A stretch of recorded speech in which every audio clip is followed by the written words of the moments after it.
I think we're live on Facebook again. Okay, let me see.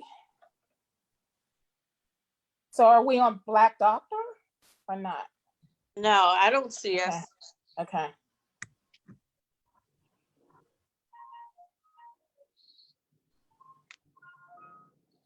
I'm on Ricky's page. Hey, everybody, the doctor is in. I'm here with my ladies, Dr. Mo and my two breasties who are trying to figure out if we're online or not, and we are, you guys. So, Where? Oh, here it is. I see it, but I don't.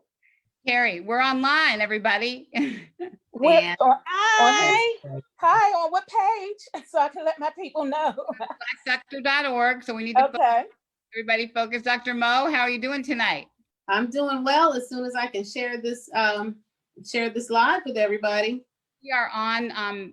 We're always having a few technical difficulties, you guys. Sorry for it. We're always late getting started, but we're trying to get it together and it gets better. I don't know if it gets better every week, but I'm here with Dr. Mo and we have two of my favorite breasties, Terry Lynn and Tallulah. Hello. Talk about knowing her story, the importance of knowing her story. So you guys want to introduce yourselves real quick? Sure. Hi, everyone. I'm Tallulah Anderson. I am a 3-time breast cancer survivor and founder of 2 for 2 Boobs. And I have the BRCA2 gene and a unique family history.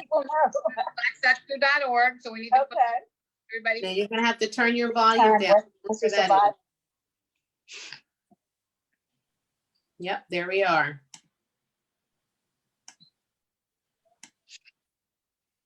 Tallulah?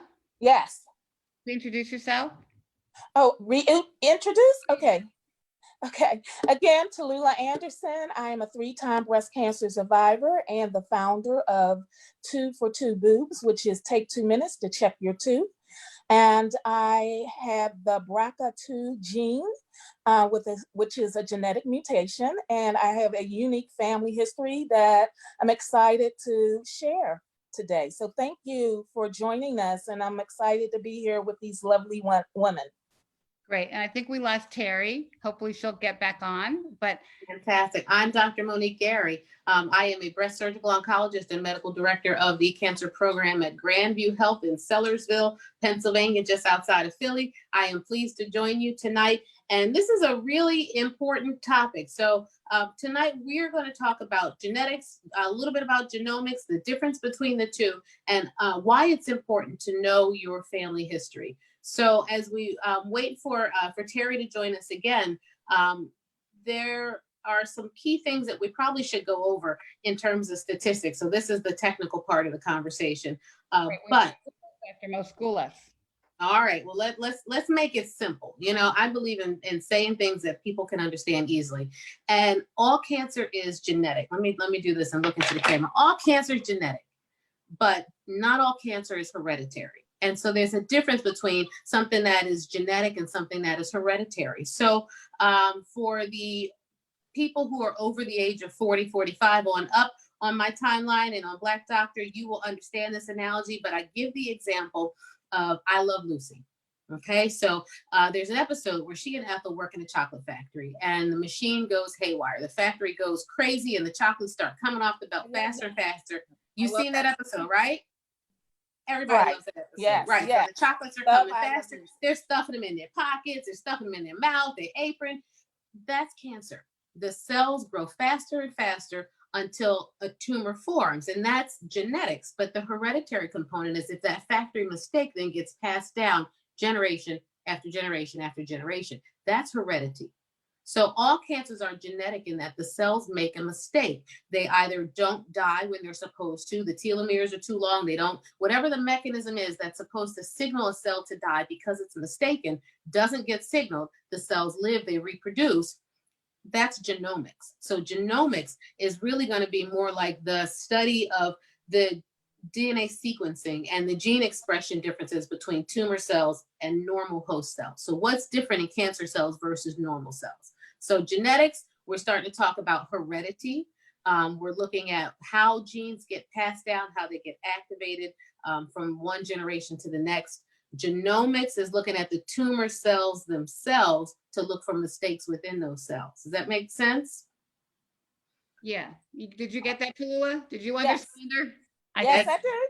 That's the simplest explanation for those Yes. people who are watching. And it matters because, when we talk about the highest risk for cancers, and let's use breast cancer because we know our breasties are watching. The highest risk for breast cancer is found in those people who have hereditary mutations in BRCA1 and 2. So you're talking, something like in an unaffected person, up to 87% lifetime risk for breast cancer, up to 60-something% risk for ovarian cancer, and not to mention the whole syndrome of cancers that BRCA is associated with. And Tallulah, I know you know this all too well, right? Because Yes, it's I do. HBOC, Yes. right? Hereditary Yes. breast and ovarian Yes. cancer syndrome. But do we also know that men who have the BRCA mutation, Beyonce's father, are at increased risk for breast cancer? Men are at increased risk for prostate cancer.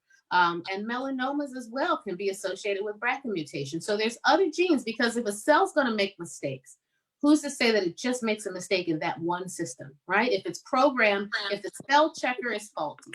And that's really what these genes are. Cancer genes like BRCA1 and 2, and Terry will come on, she has a mutation in the Fanconi gene. And so those genes are gatekeepers. They help to keep the body and the cells from making mistakes. So if your spell checker is faulty, then you will put out cells that are faulty because the gatekeeper is messed up. And so that's what happens in these mutations. And those people are at increased risk. The tricky part is who's checking for those folks? Who's checking for them in people of color, right? And so there's a lot of data that's emerging. There was an article that just came out about, I want to say about the 15th or the 19th of May. It's one of the larger studies that came out of the ASCO journal that looked at about 5,000 Black women.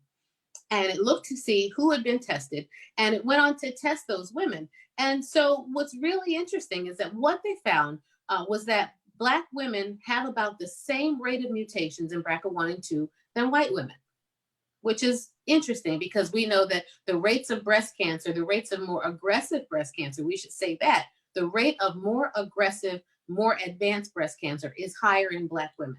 Say that again. Say that again. A rate of more aggressive, later diagnosed, later stage breast cancer is higher in Black women. When you look at the overall numbers of who gets diagnosed with breast cancer in the country, white women still get diagnosed more. Let's say that, So the rate of who gets breast cancer, we're not the highest rate of who gets it. We are diagnosed later. We are diagnosed with more aggressive cancer, right? But our BRCA1 and 2 mutation status is about the same. So what does that suggest? It suggests we need to look at more genes in BRCA1 and 2, right? Right. Absolutely.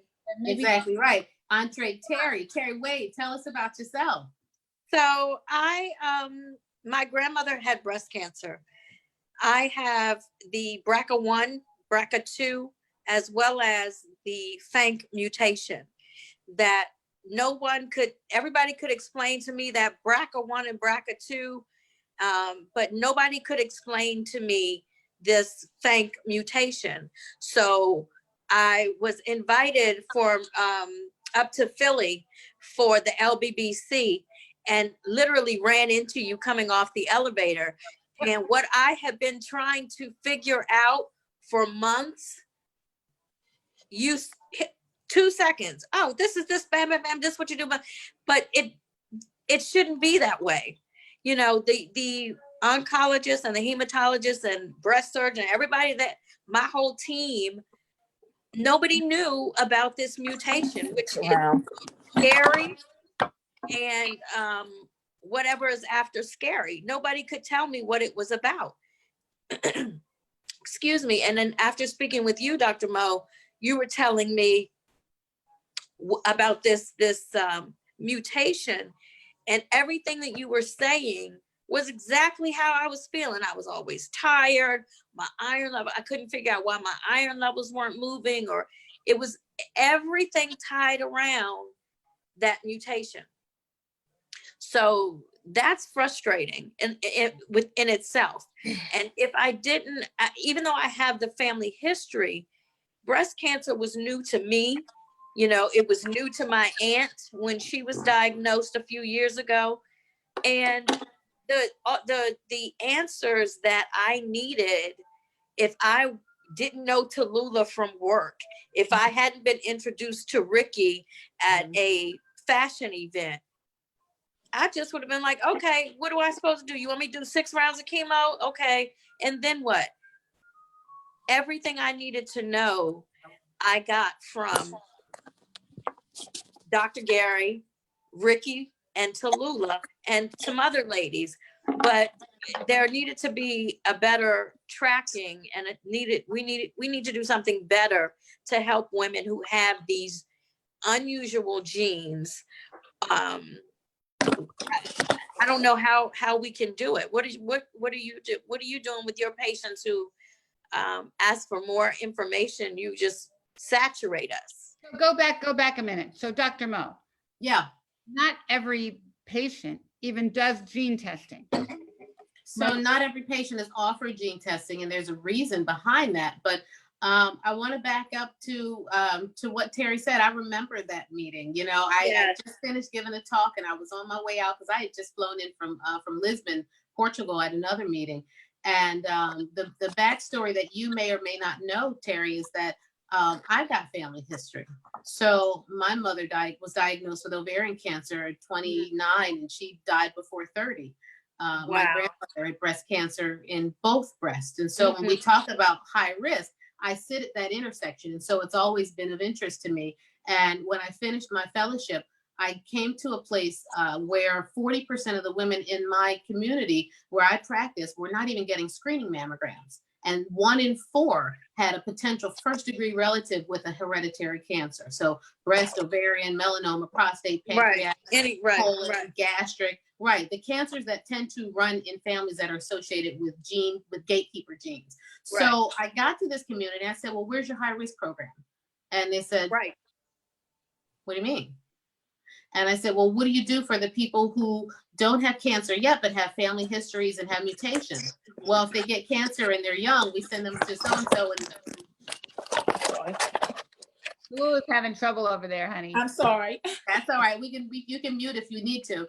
Okay. But you can, where is the place for these people, you know, and who's housing them, who's looking after them, and what happens if they get cancer, you know, what's the mechanism for these patients? And there wasn't one. So if they met criteria and they were young, 45, breast cancer, they'd send them to a counselor and get tested. But what about their daughters? What about their sons? Absolutely. What about their sisters? So I started a program. I'm the director of the high risk program at my health system because of that, because I needed to know what we were doing for people like me, you know, who were at high risk. And so I'm very fortunate to have had that education to be able to share it with you. Absolutely.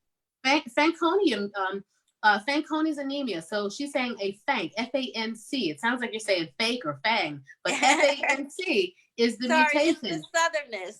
No, it's not. It's a weird word. Like, who says it, you know? And so there's 13 different mutations in Fanconi, 13 different genes involved in that type of anemia that you have. And one of them is identical to BRCA2.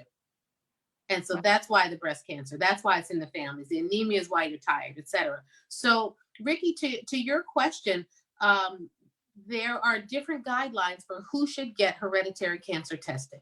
And the guidelines over the last two years have exploded, because previously you'd only get tested if you were under the age of 50 and you had 3 or more relatives on one side of the family with a different, you know, certain type of cancer. So let's say breast cancer, 3 or more relatives on mom's or dad's side. Yes, dad's side does count. Yes, it does. Right.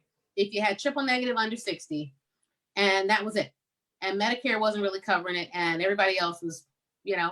So what happened to all the people who had breast cancer in the 80s and in the 90s and in the 2000s who weren't offered the genetic testing? The BRCA genes weren't discovered till 93 or so, right? Correct. So, and I believe, so Dr. Gary, not to interrupt you. So please, what about, so in my case, I had my first tumor removed from my left breast when I was 10.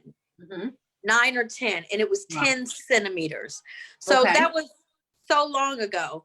And it's unfortunate that at some point, the technology has changed and everything, of course, but I would love to see, like you're saying, moving forward. I don't have any daughters. I have a son, and I have he just had a little girl. So naturally, I'm concerned about his breast health, as well as Aria's breast health. And then my Aunt Maria, she has a son and a daughter that Absolutely. are both in, you know, 19, 20 years old. Mhm. So there, other than the program that you have in Philadelphia, and correct me, Ricky, if I'm wrong, there's nothing like that here. There should Other be. than for two Well, and boobs. I think, Other I think we should let Tallulah tell her story because she's got a Mhm. story with men involved. So let Tallulah tell right. Tallulah's on mute. Uh-oh. her. I did this. That's my fault. Tallulah, unmute yourself. I'm sorry, I was diagnosed the first time in 1998.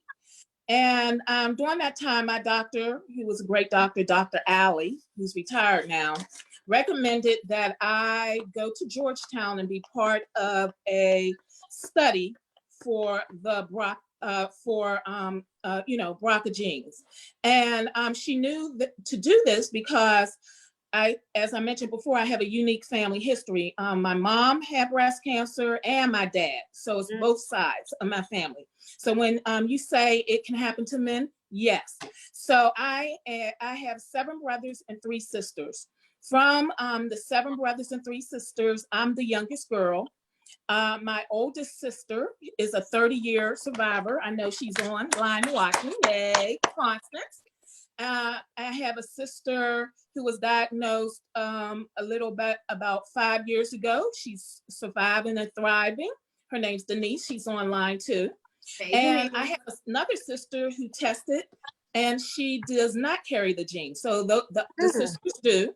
I have a brother named Kenneth. He died over eight years ago. He had breast cancer and carried the gene.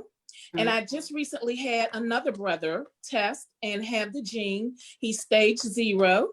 And so my other brothers, all of them have to be tested. My son has to be tested. That's the recommendation. But I found out from being on a panel yesterday, I have the one sister who tested, who did not test for the gene, but they recommend that she get retested every other couple of years. It may not be showing now. However, if her husband had family that had breast cancer, her children should be tested for the gene. Okay. So there is, and also there's a big testing study and testing group going on now in Virginia. And that's what I was on yesterday, and I can share that later. But Georgetown University has been doing this study for years. And if you have that family history, the insurance in this area, most of the insurance in this area will cover it. And the DPA. Cover what? The testing? The testing. I Yes. think So that's a really important point. Go ahead. I'm sorry. Oh, absolutely. I'm sorry. I don't know how true that is with the managed care programs through the state funded insurance, because that was my problem.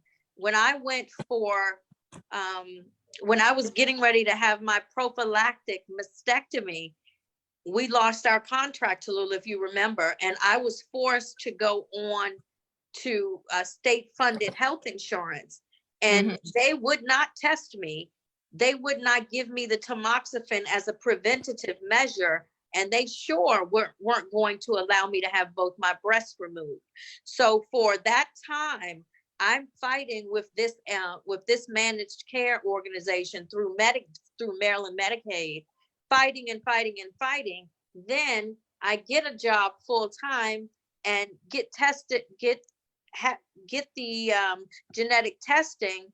But guess what? By the time they did the biopsies, I'd already had cancer. So a lot, it's sad, you know, sometimes for whatever reason, we have to be on these types of insurances. We don't choose that, unfortunately, but so there needs to be, what I remember, I'm sorry, Tallulah, when we were at Family Choice, that was what you did. That was your thing. If we've advocated,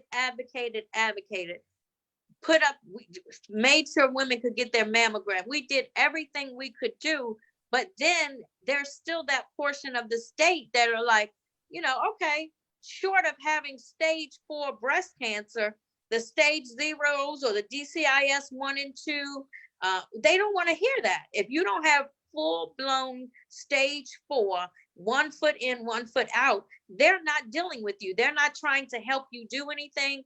They want to, oh, well, let's give you some chemo for a little while. The option of having your breast removed prophylactically through these managed care organizations is non-existent, and they don't want to put you on anything unless you have a diagnosis. They want you to wait until you get the diagnosis. Right. And you're absolutely correct. And I will correct myself and say most insurances. However, it was good to hear yesterday that there is a group now in this area who is prepared to fund for screenings for low-income women, women who don't have insurance, and provide some preventative care. So that's a good thing. Now that's one that I just heard of, so hopefully more will follow. But I will mention that I have a brother in Pennsylvania. When he went to get tested, his insurance did not want to cover it. So his private actually, insurance. yeah, his insurance, yes. Let everyone know that we're in the DC area. And we're in the DC area. All right, let me jump in. We're Let in me the jump in. DMV. Let me get in. It's like double dutch. Let me get in here. So, Terry, I have to question when that was for you, because the guidelines that govern who gets tested and what insurance is covering now has expanded exponentially. So even just Go ahead. What year? No, what year? Tallulah, when did Family Choice close? Gosh, you asked me hard questions. So that had to be 2018? around 2018, 17? yeah, around 17, 18, Okay. yeah. Okay. Right. So it would have been not that long ago, right? No, ma'am. But, No, ma'am. to the best of my knowledge, and I have patients who are No, it on was all 15, insurances. 15. There are companies that will almost write off the cost of panel testing, hereditary cancer testing. So, from a $4,000 panel down to a $200 fee, a $100 fee, a $99 fee for panel testing, and sometimes a free fee altogether, especially with COVID and with what's happening with people's insurance right now. I can pretty much get genetic testing, a panel of testing, almost written off for most patients as of the last year and a half or so.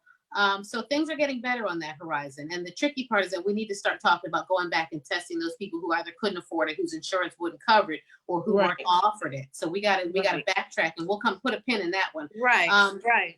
Tallulah, to your point, I know who you're talking about. Dr. Weintritt's a good friend of mine. Oh, yes. Yeah, David's a good Thank friend. you for calling out his name, because it I got you. I can see it. I know, absolutely. But he and I end up on a lot of expert opinion panels together. He's a wonderful resource in that Virginia area.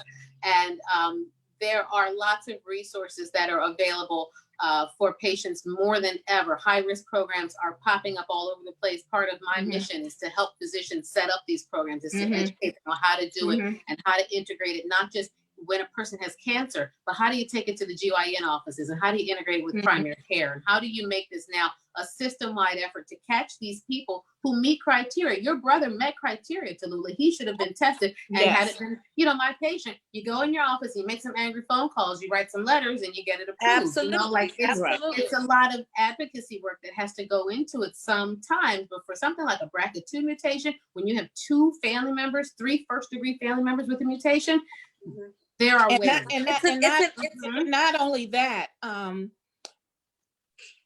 if you look at my family history, and one thing that they do that they do when they do the genetic counseling is do it like a family tree. They look at both sides of the family. Yep. So luckily, I had a family member, and I always tell people, you always have that one person in your family that keeps that knowledge, knows what Uncle so-and-so died from, great-great-grandma we hope we died do. from, etc. So I was able to give some great information. And from that information, I always thought in my mind that it was my mom's side of the family. However, it was my dad's. And if you look at his side of the family, he had first cousins who all had ovarian cancer, sisters, and also prostate cancer. And it came to me that my grandfather and my great grandfather, I never knew them and they died young. So in my mind, I think maybe they died from breast cancer, or I'm not sure, or some form of having that genetic mutation that showed up in a different type of cancer. So that is good information for me that I share with my family members. And I encourage other women and men to be part of these studies. So there's a study going on now that's specific to African American men, where they will give the free genetic testing that I have information on that I'll include at the end. That'll be part of this taping. So there are some changes coming. So hopefully it will ensure that those who are uninsured be able to take part in preventive measures, as well as counseling, as well as genetic testing. Absolutely. I agree, because Mhm. it's almost, I can remember calling Ricky and saying, they're trying to kill me. I know this company, this MCO, is literally trying to kill me because they won't meet me halfway. I cannot get these people to understand. And I've been in the medical community, been working in the medical community for a bit now. And I've never, ever not been an advocate for myself or for another patient or for my children, but having to advocate and not get any relief, to advocate and get the door literally slammed in your face. I'm glad to see now the 2 for 2 boobs, the Dr. Monique's, the organizations that now that are bringing these people in. I would love to see it more in, like Dr. Gary said, in the schools, in the high schools, 9th grade, 8th grade, 7th grade, where these young girls are getting ready to start their puberty and they're developing their breasts. They don't know what to do. Maybe mom is working 2 or 3 jobs to keep food on the table. I would love to see something like that being done here. Well, I love that you said that. Everywhere. Yeah, Tallulah, I did my fellowship at Georgetown. So Okay, great. I trained with those genetic counselors who did your Right. pedigree and who did that. So that is part of how I was able to start the program where I am. But, Terry's mentioned a lot of really important things about advocacy, and about having somebody who can explain to you when it's appropriate to start things like chemotherapy versus go to surgery, the timing of things like prophylactic surgery, even things like reconstructive options. So, in my community, we had primarily patients who had various insurance plans that were not Affordable Care Act. And so the patients who had certain insurances couldn't meet with certain plastic surgeons for a while. And we had to do a lot of work to really get equal opportunity for reconstruction, for genetic testing, for all of these things. And so the beauty of where we are now is that the floodgates are opening very, very wide, and the key though to what you're saying, Tallulah, because what I heard you say was this: somebody in my family was a historian, somebody was a gatekeeper. Can I tell you that every family doesn't have that? People who are watching right now, I can tell you from personal experience, I didn't find out what my mother died from until I was almost 29. Right. And it was something down there we didn't talk about, right? How many of us, our family members know the difference between cervical, uterine, cervical, uterine, and ovarian cancer? Right. We just know it was down there, or we don't know what was on dad's side. And so it's so important. I say there's 2 things that we don't talk enough about in our families in the Black community. The first is money, and the second is health. Or the first is health, and the second is money. The 2 things we don't talk about, right? Are things that we need to be talking about. We need to know our family history, as well as we are able to trace our lineage back to as far as we can. When we go to our family reunions, you know how we see that tree on the shirts? Because my family has a big tree, and so got such and such, and this is their children, and they had 5 kids. Well, guess what?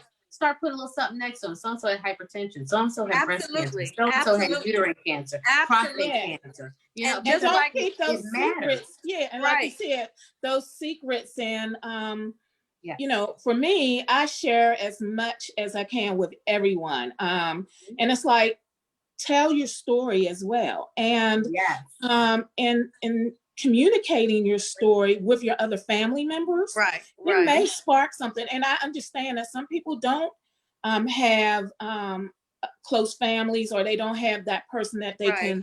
can speak to. So that's why you have to be diligent in getting in there and getting your breast, you know, doing self breast exams, getting your mammograms, getting your screenings. And if you feel something that doesn't feel right, go in and advocate for yourself. If one person tells you no, go to another and to another. You have to take charge of your health. That's what I did, and that's what I tell other people to do. And it's important that if you have sons and uncles and brothers, that they understand that men can get it too. They think they can't. And there needs to be more done to educate men on this subject matter, as well as male breast cancer, because they're lacking in something. You know, it's hard to get a man to go to the doctor anyway. And my one brother, he doesn't. When he had to go in to get a sonogram, he wanted to leave. He was like, it's all these women here and they're staring at me and they got pink gowns on. And, you know, he had to sit there and he just felt a certain way. And he doesn't like the fact that, you know, people are touching all over him. It's a whole psychological thing going on with him, to this point that, you know, after they did the surgery and, you know, they recommended radiation, he doesn't even want to do it. He thinks, you know, it's done, and you know, you can't tell him anything. Well, if you need somebody to talk to him, let me know. I have a number of patients. And the thing is this, with things like BRCA1 and 2 mutations, because not all genes, when we talk about these genes and genetics, not all genes confer the highest risk. Some genes are what we call moderate penetrance, meaning if you have the gene, you may or may not express it. Some are high penetrance. If you have the gene, you will express the cancer. Things like BRCA1 and 2, especially in men, the risk for breast cancer in their lifetimes anywhere from 0 to 8%, right? Which means that about 92% of men won't get breast cancer and they have no ovaries, which means that they have mutations and they don't know it, and they have children and they pass it to their sons and their daughters. And then their sons may not get breast cancer. They may get prostate cancer and nobody thinks to check them for it, but they get their sons, you know, don't get breast cancer. They have no ovaries. They have daughters. Boom. Now we're 3 generations. And so this is why it's important to test the men in the family. This is why what happens also on the paternal side of the family matters, and why it's important to ask, you know, what did so-and-so die? What did Nana die from? What did she have? Was it this or was it that? You know, and so getting that information is so, so vital. And it is tough for a man, you know, so I have another hashtag that I use. It says hashtag check your chest, right? Check your chest. Right. Well, it's important to check your breast. Guess what? Even gender non-conforming, non-binary, trans, everybody's got mammaries, right? We all have nipples and mammary glands underneath of those nipples, at least 2, sometimes more, because there is such a thing as supernumerary nipples and people have extras, right? You need to check those too. Right. So for men, I want to ask you, Tallulah, and I want to ask you, Ricky, what kind of campaign do you think would be effective for men? What should we be doing for men? Well, you wonder it when Matthew Knowles came out and talked about his situation, if it had helped any men do anything. I think, you know, as Tallulah mentioned earlier, men don't really go to the doctor, and Black men are dying of prostate cancer unnecessarily because they haven't checked their PSA. So I think actually, I'm sorry, it's got to come through the woman. Right. Absolutely. The woman. And I think you have to use, Ricky, I'm sorry to cut you off. You have to use, like you mentioned, Matthew and Richard Roundtree. Right. I had the distinct pleasure of meeting Richard Roundtree years ago when I worked for BET. And he was here in Washington, D.C. for something, and me and my friend was there, and I was like, oh, there's Richard Roundtree.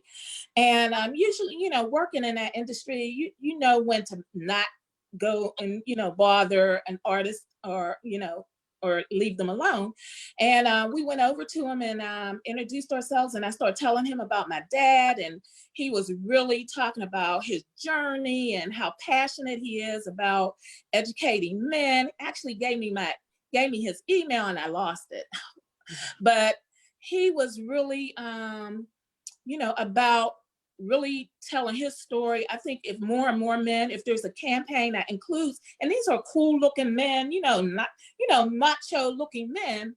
Right. And, using that, going from that standpoint where it's not like a breast thing, it's a chest thing, it's about strength, Right. it's about Right. taking control. I think that would be like a Something way along- to start kicking it off. Yeah.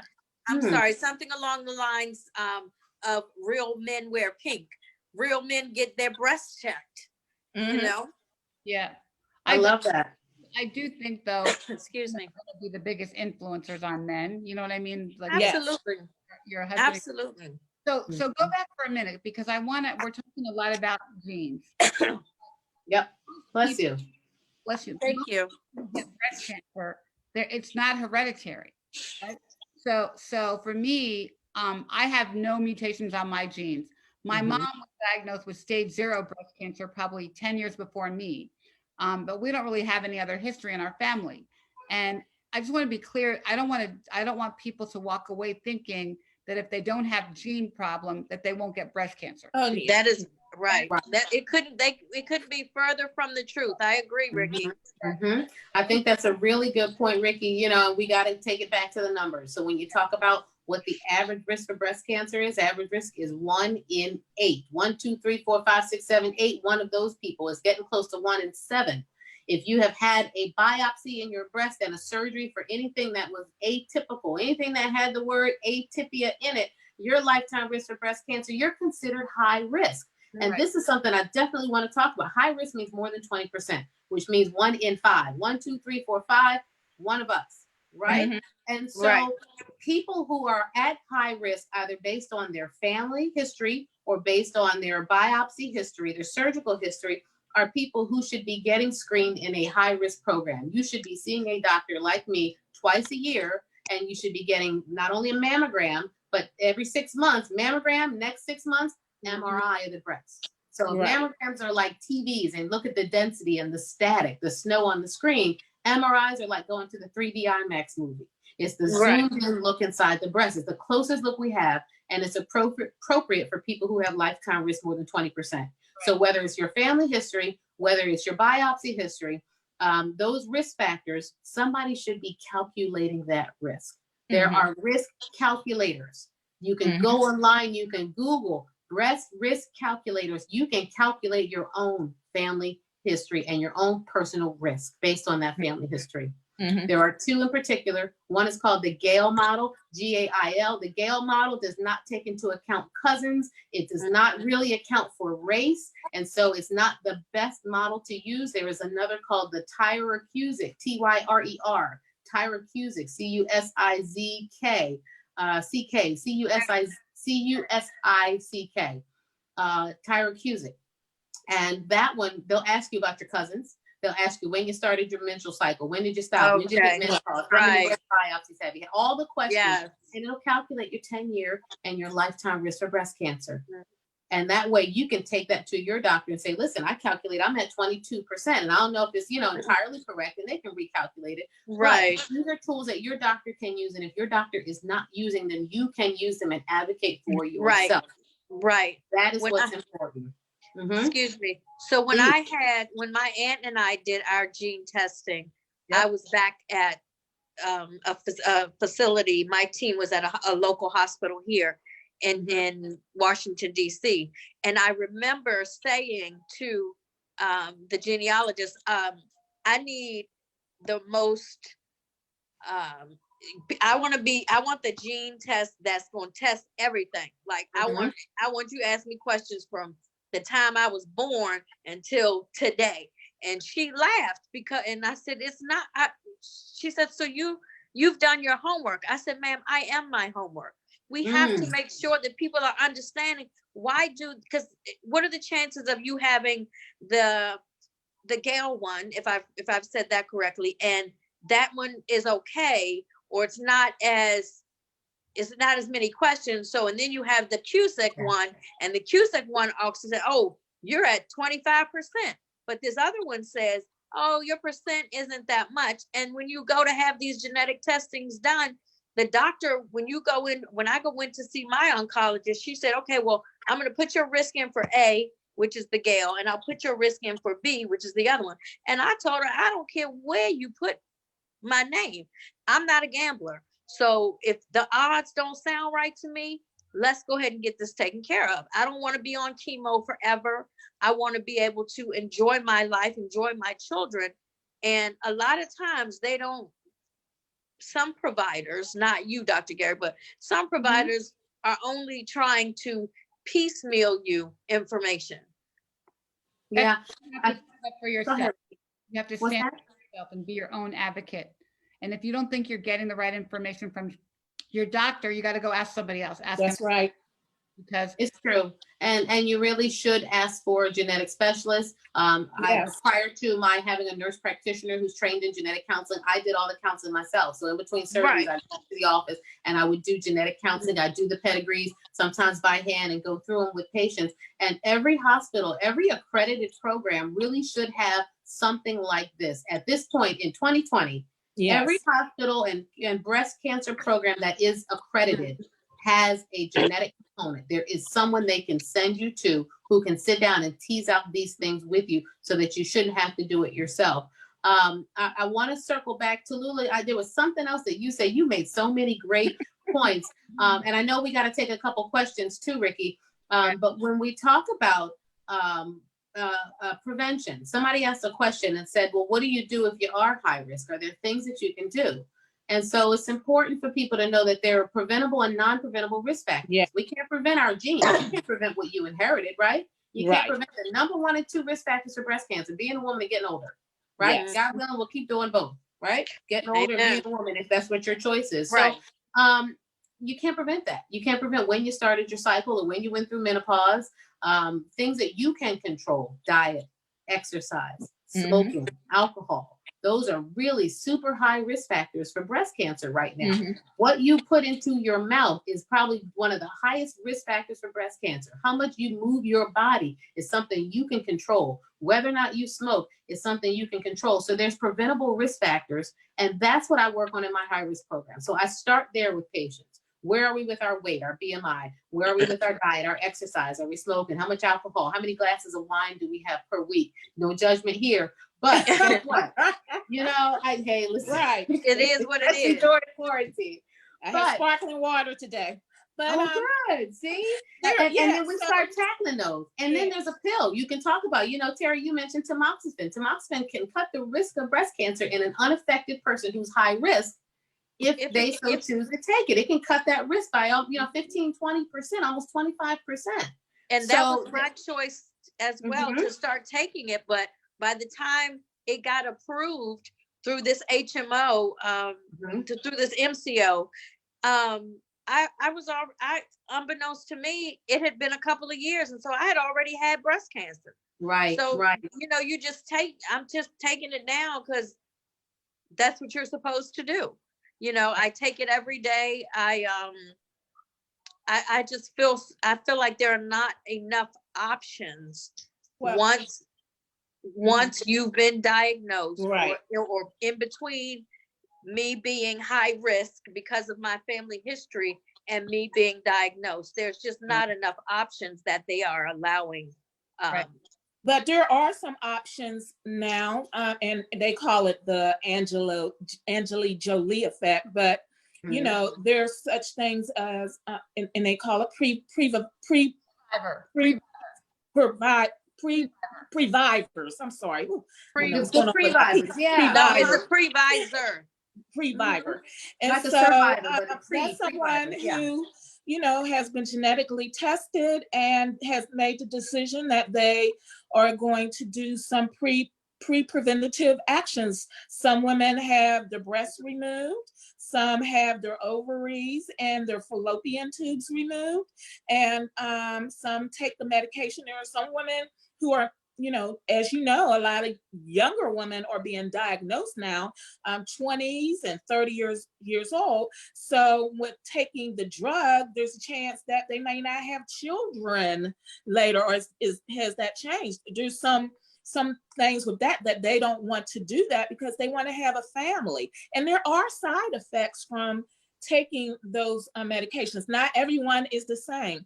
So I just wanted to share for me, being that I said, I'm 3-time survivor. If I knew then what I know now, yes, I would have done some things a lot differently. Like when I was first diagnosed, I just had, my left breast, it was the left breast, just some cells, stage 0, but they were scattered around. So the recommendation was a mastectomy. And, I had that done. It was stage 0. And a year later, the right breast was some cells, but I was in that mindset. I didn't want to lose both of my breasts, but, they could do a lumpectomy, give me radiation. I was cool with that. And, I went on, had my son. I didn't take the medication. I wanted to have children. I said, give me some time. Almost 15 years later, on the incision, I had a lump. I thought it was something with my implant, not thinking that something could come back on the incision. I guess some cells were left there.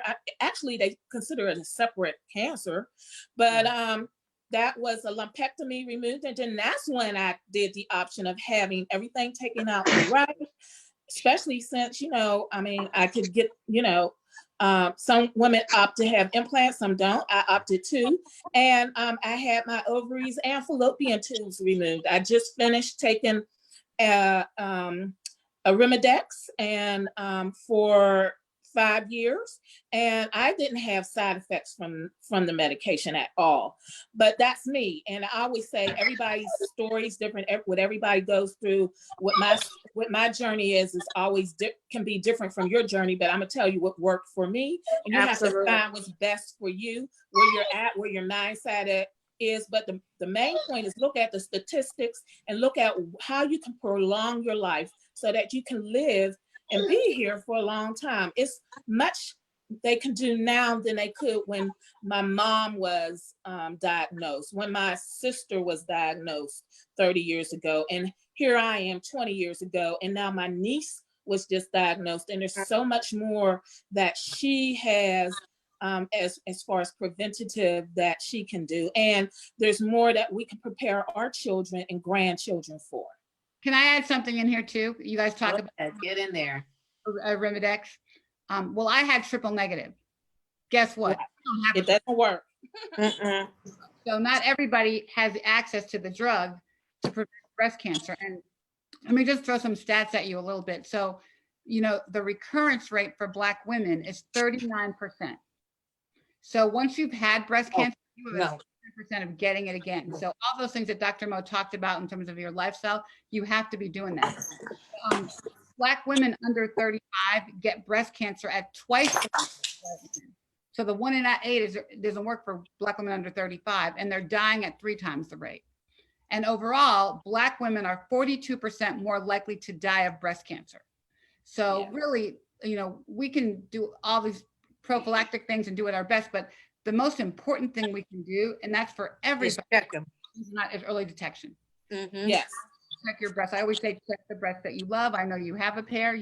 I say that every day to everybody, but we have to, really emphasize the importance of early detection because we don't have to die of breast cancer.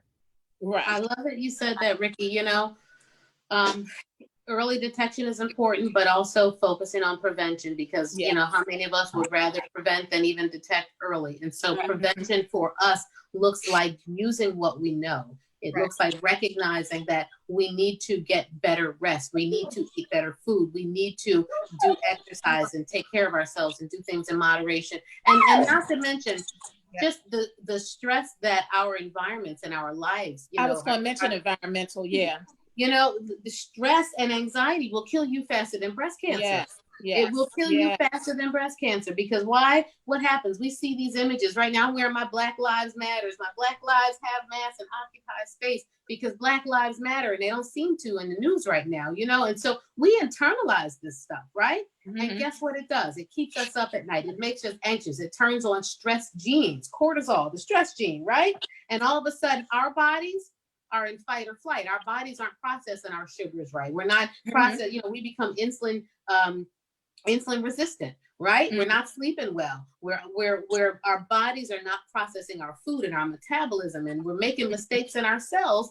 And that's all cancer is. It's cellular mistakes, one after another, after another, after another, that gets compounded. And so we have to protect our peace. It literally, our lives literally depend upon it. Our lives depend on it. You know, and so as we talk about prevention, it looks like, you know what, I'm going to have maybe 3 drinks this week. And, you know, I'm going to kind of watch my diet and increase my fruits and vegetables. And maybe I'm going to start to add on, even if I can't go to the gym, I get my water bottles. I'm doing my arm circles. Yes. You know, I tell my patients, if you can do the 5 minutes or the 3 minutes of a commercial break, watch 1 hour TV. Don't do the Hulu and fast forward through the commercials, right? Right. 1 hour of American Idol. Get your water bottles out and do arm circles during the 3-minute break. The next break, do leg lifts, scissor kicks, right? For 3 minutes. You won't make it through 3 minutes. You're going to be mad at Dr. Gary, out of breath, right? But if you can exercise fully through the commercial break, you will have gotten 20 to 25 minutes of exercise without leaving your couch. Right. And for me, like you said, it's mind, body, and soul. Feed them all. Yes. Positivity. Get some, you know, I see a homeopathic doctor as well as regular doctors. And if mentally, if you need someone to talk to, reach out, join a group, or reach out. There's wonderful groups on Facebook now, and there's doctors out here that can help you through stressful things and stressful things. And I exercise, and I do exactly what you did say. I have to like get rid of the noise for most of the day. My TV doesn't come on until like 8 o'clock, and then it's on for maybe 2 hours, and then it's off. And most of the time, you know, people who know me, they're like, what are you doing? I'm walking, I'm exercising, I'm trying to grow stuff on my deck. And, you know, I'm, you know, trying to feed my, you know, I'm praying and I'm meditating, I'm doing yoga. I'm trying to feed my mind, body, and soul, because that makes, that's for your overall healthy, perspective, healthy body, healthy everything. It's and the source of wellness. Yeah, it's the source. Exactly. Breast cancer taught me, I had to learn from breast cancer that my peace is non-negotiable. Yes. Say it again. Yes. It's non-negotiable. I will hang up the phone, leave the room, see you, bye, I love you, gotta go. And life will try you, Ricky. Life will try you, and it will Not throw just life. everything in your path. Right. Absolutely. I went through a situation not long ago. When was it? January, Ricky? Yeah.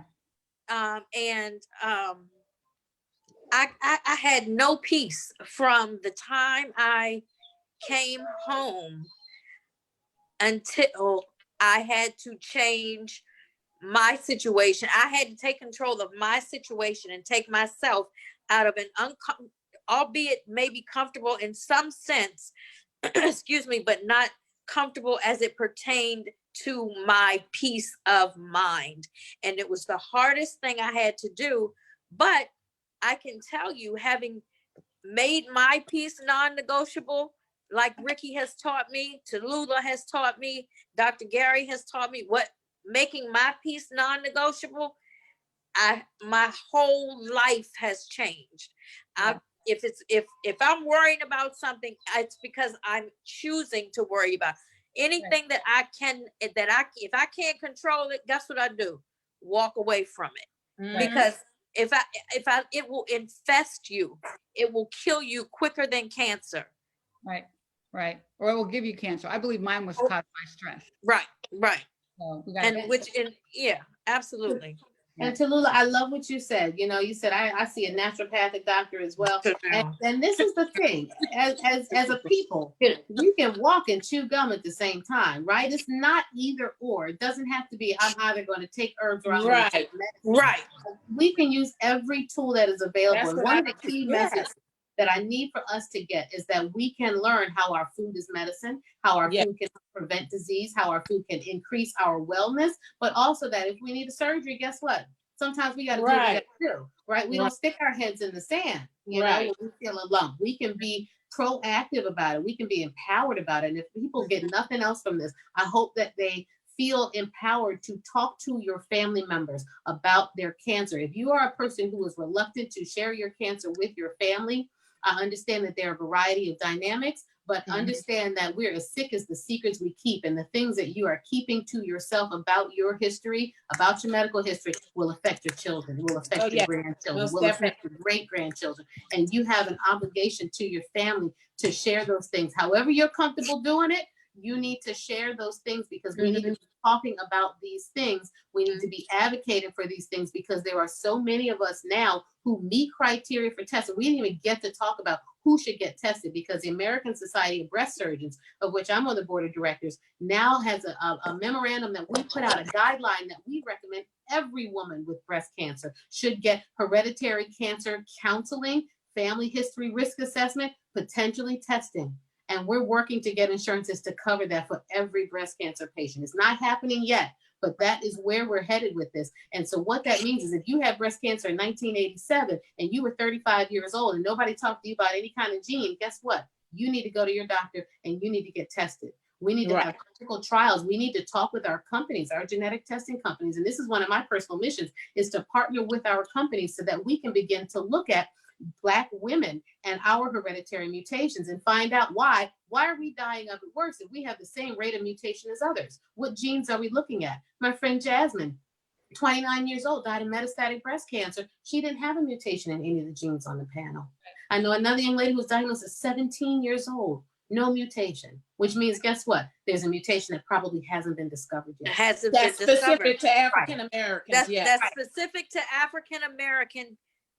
Right. But right now, Terry, the more genes we test, you want the long panel of 80 genes. We only know what to do with about 20 or about 40 of them.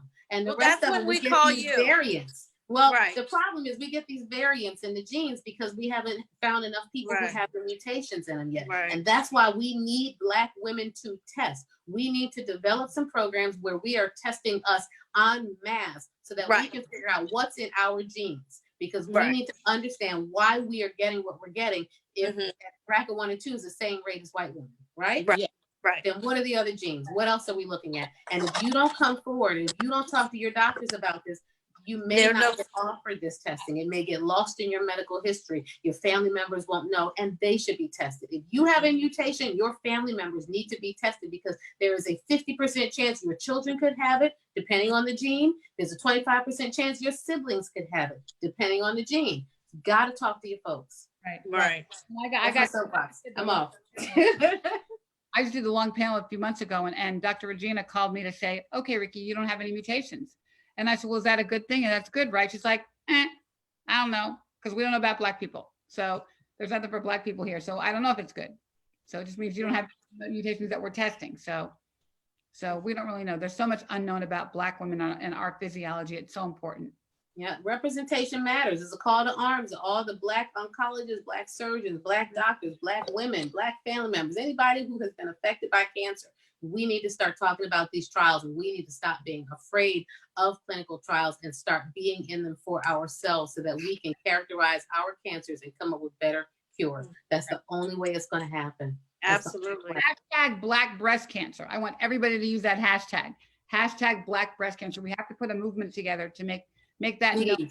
And when you share this live, because we hope that you will share it with everybody who needs to see it, hashtag Black breast cancer for sure. Hashtag the doctor is in. What other hashtags? Tallulah, what's the hashtag for your organization so we can tag Hashtag 2 for 2 boobs. Take 2 minutes to check your 2.